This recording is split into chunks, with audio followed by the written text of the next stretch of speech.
Bisnis Aqua terancam dibekukan. Kalau ada pertanyaan seperti itu, jawabannya gimana nih, Jis? Ya benar. terancam nih. Ini kan kasusnya lewat video viralnya Kang Deddy ya, Gubernur nih di Jawa Barat. Dan itu menjadi polemik, bahkan kita lihat 1 hari yang lalu lah ya, ini masih dibahas nih, banyak owner-ownernya, pelaku pemilik perusahaan itu yang datang ya ke Jawa Barat atau ke Bandung mungkin kantornya KDM dan diskusi langsung di situ. Benar.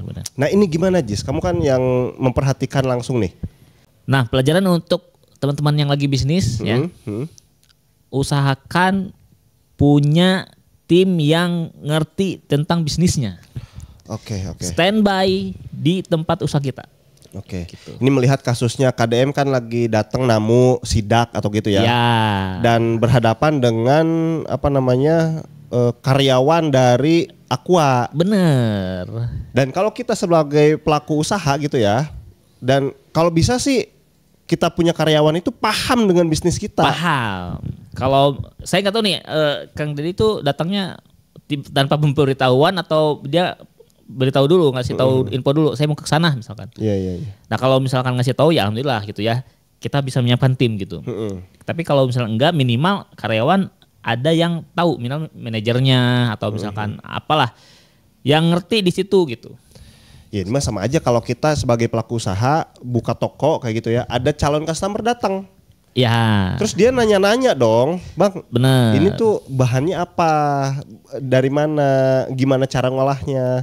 Ya kan sales kita penjual harus tahu bener, dong. Bener. Oh Bang, ini bahannya bahan pilihan dari ini misalnya gitu ya.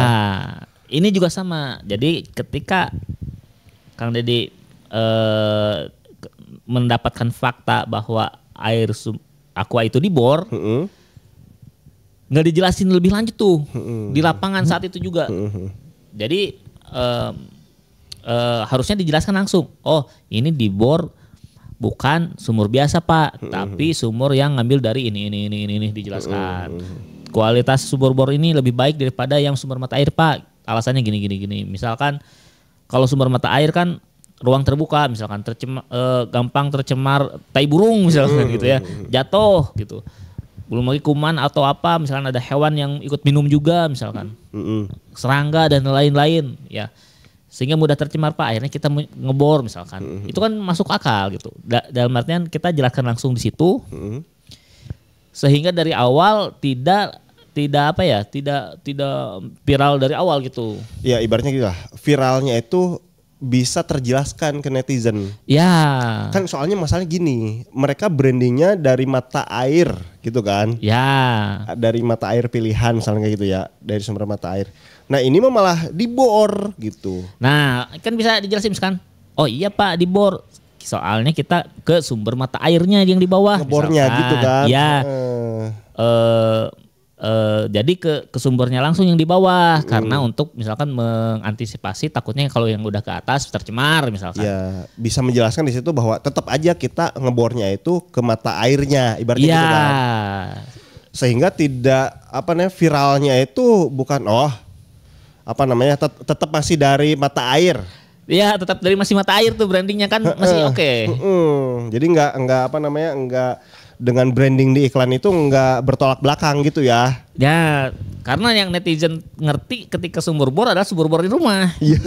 Gitu kan? Iya. Ngebor aja gitu. Iya, ngebor mah di rumah juga ada kan gitu. Nah, gitu. Benar. Jadinya sama aja kayak di rumah dong, dibor gitu ya ke tanah gitu. Nah, itu tuh yang miskomunikasi itu. Pemahaman netizen tentang bor itu di rumah itu ngambil air dari tanah kayak gitu, dengan kondisi tanah mungkin yang berlumpur atau apa, sedangkan yang Aqua itu dengan sistem yang berbeda, terus ngebornya juga ke mata airnya gitu ya. Nah itu yang tidak bisa terjelaskan tuh, nggak connect tuh. Ya itu pentingnya kita punya partner usaha atau karyawan yang ngerti sama bisnisnya gitu ya. Iya, jadi ketika ada tamu penting yang tiba-tiba misalkan klien besar lah, kita jangan harap ada KDM muncul lah gitu. Kalau kita pelaku usaha kecil misalnya gitu ya. Ya kalau usaha kecil mah pasti diborong aja gitu doang palingan. Tapi kalau klien besar misalkan, wah, misalkan kita lagi jualan donat, tiba-tiba ada orang, wah donatnya enak Bu, saya mau pesan besar nih, mau hajatan besar. Bisa nggak misalnya order, misalkan banyak. Terus ini memang bahannya dari apa aja Bu? Nah gitu kan, harus bisa kejelasin tuh. Benar. Oh ini banyak ini misalkan. Sehingga orang juga bisa, oke nih gitu, masih oke lah gitu. Jangan sampai nggak bisa ngejelasin, taunya gimana nih UMKM pengolahannya kotor atau gimana kan gitu. Benar. Ya itu dalam artian kita harus bisa ngejelasin itu ke konsumen atau ke orang awam gitu. Ya soalnya kan ini jadi bahan hujatan gitu ya. Benar. Ketika jadi bahan hujatan ini jadi bahan, wah ini kayaknya nggak bener nih perusahaan nih, harus ditutup misalnya. Dan terancam. Itu salah satu ancamannya gitu ya. Hujatan netizen bisa jadi pengaruh gitu ya. Iya. Nah terus Jis, apalagi yang bisa mengancam selain karyawan yang itu tuh? Nah yang pertama ini ya ancamannya adalah kehilangan pelanggan ya, udah pasti karena tadi miskomunikasi sumber bor dan sumber bornya si Aqua ini miskomunikasi sehingga konsumen merasa ditipu ya benar, merasa ditipu, terus airnya bukan air pegunungan misalkan atau apa, hilang kepercayaan konsumen. Nah itu yang pertama. Terus ada lagi ancaman perizinan. Ancaman perizinan, benar. Gimana nih ancaman perizinan? Nah, biasanya kan perizinan itu diurus di awal. Nah, ketika kakak ngurus di awal, biasanya kondisinya memang udah bagus, kondusif.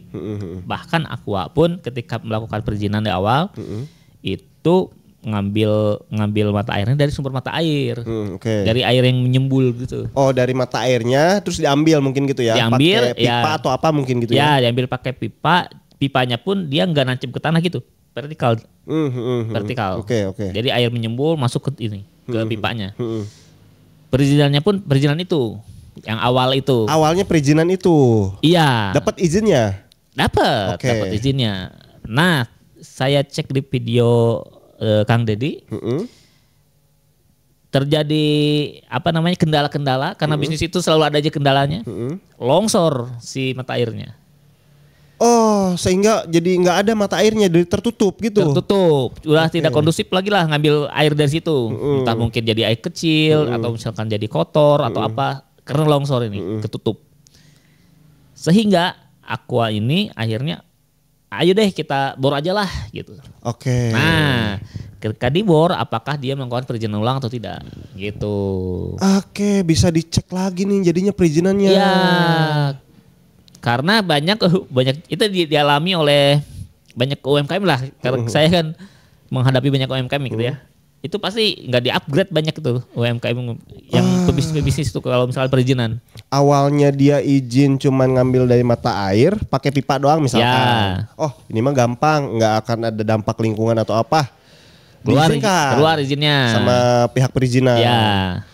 Taunya ada kendala nih longsor. Ya. Terus akhirnya dia ya udah kita bor aja ke mata airnya. Benar. Harusnya bor dengan ngambil langsung pakai pipa kan beda ya? Berbeda. Harus ada izin baru harusnya. Harus izin baru, bilang lagi. Nah, kalau bor kan belum tentu dikeluar izinnya. Iya benar. Karena Kang Dedi pun ya itu awal mula menciduk Aqua itu karena dia dapat laporan katanya area situ susah air ya. Jadi sawahnya terus air rumahnya gitu. Itu kan daerah pegunungan ya? Ya. Iya daerah pegunungan yang airnya melimpah sebetulnya ibaratnya gitu. Bener. Ya. Tapi kok kesusahan air gitu? Kesusahan air. Nah gak tahu gimana kronologinya. Akhirnya Kang Dedi mencoba mencari tahu ke Aqua nih. Kalau Aqua gimana sih cara ngambilnya kok dia bisa banyak terus gitu. Misalkan gitu. Waduh. Sedangkan warga kan kekurangan misalkan gitu. Gitu. Nah, ini kan adalah dampak lingkungan akhirnya kan.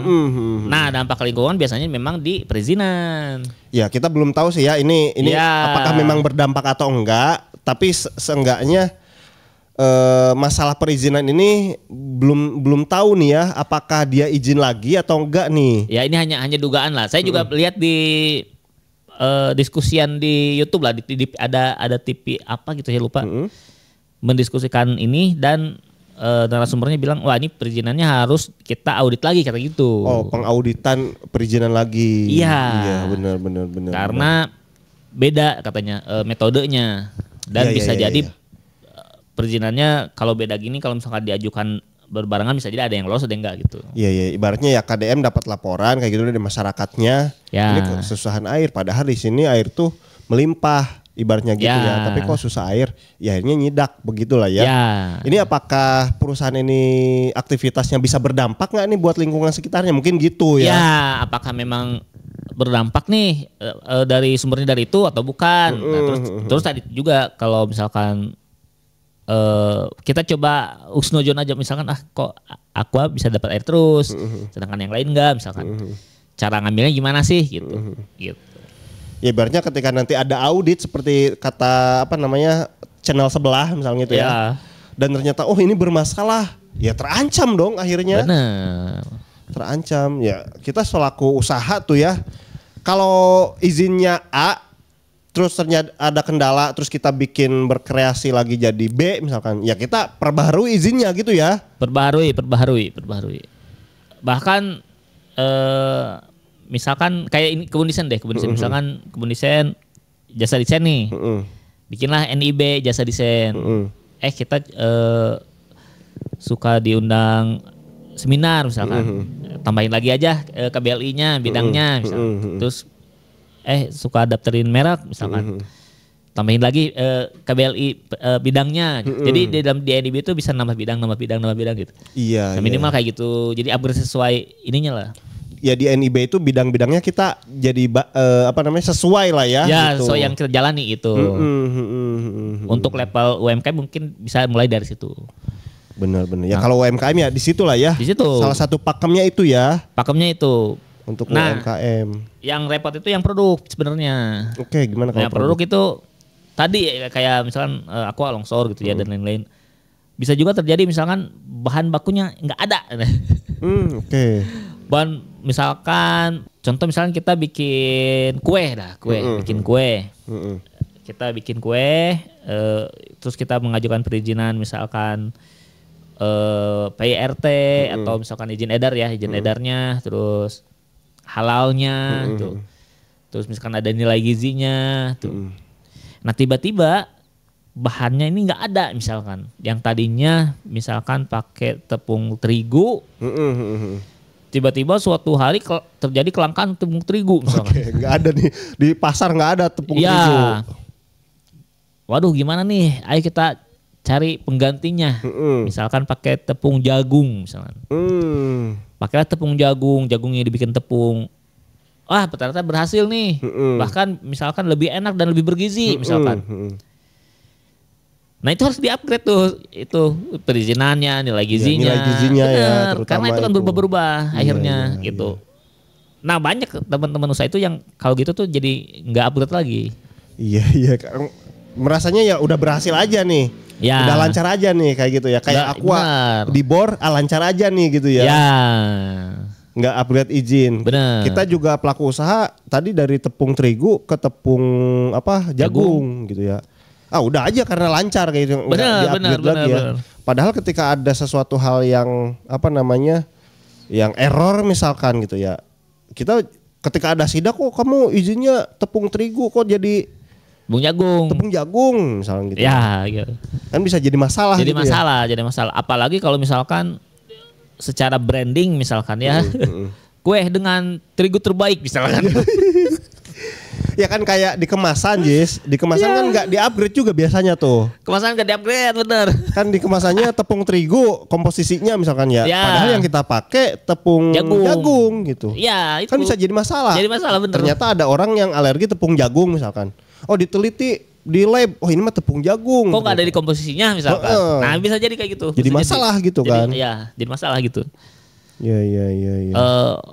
Ya pokoknya jadi kalau ada yang nggak sesuai itu jadi masalah airnya gitu. Iya benar ya. Itu ya berarti dua hal yang bisa menyebabkan Aqua ini kena cancel mungkin gitu ya. Ya, di cancel netizen lah. Di cancel netizen, bahkan izinnya bisa dicabut gitu ya. berpotensi ya. Iya, berpotensi. Ditambah ada satu lagi nih. Apa lagi? Ini pasti kompetitor aku seneng. Tapi katanya kata KDM sih bakal semuanya. Ya walaupun semuanya, tapi kan mereka langsung antisipasi nih dari sekarang. Iya, udah tahu. Wah, misalkan saya juga ngebor nih. Apa yang harus saya lakukan kan gitu. Jadi udah tahu duluan akhirnya. Benar. Udah lihat video-videonya tuh ya. Udah udah di list tuh pertanyaan-pertanyaannya. Bahkan ayo upgrade perizinannya, ayo langsung dibenahi lah bisnis-bisnisnya lain gitu. Yang bisnis minuman gitu ya di mata air atau apa yang di daerah Jawa Barat gitu ya. Udah persiapan tuh. Udah persiapan pasti. Benar. Gitu ya teman-teman ya, mudah-mudahan ini kasus Aqua bisa jadi pelajaran buat UMKM nih ya. Ya. Karena kan kita edukasinya buat teman-teman UMKM kayak gitu ya. Ya. Tapi kalau misalkan teman-teman yang pengen komentar, yang tahu misalkan gitu ya kejadian Aqua nih gimana, ataukah punya pendapat gitu?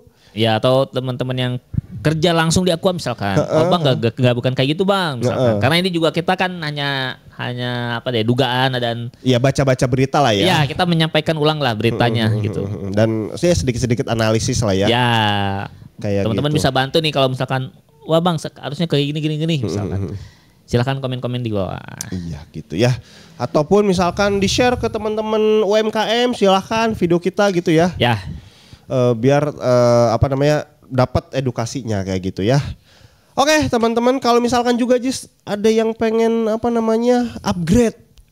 Nah, buat teman-teman yang mau upgrade nih dan mau dibantuin kebun desain, kita tapi hanya bisa bantu upgrade-nya dari segi desain.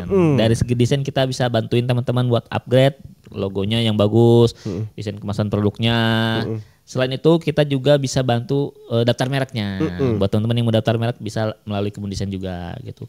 Buat yang mau order bisa langsung hubungi WA yang tertera di layar atau bisa juga di deskripsi, silahkan dicek ya. Iya kayak gitu ya. Oke, thank you. Sampai jumpa di video kita selanjutnya. Bye-bye.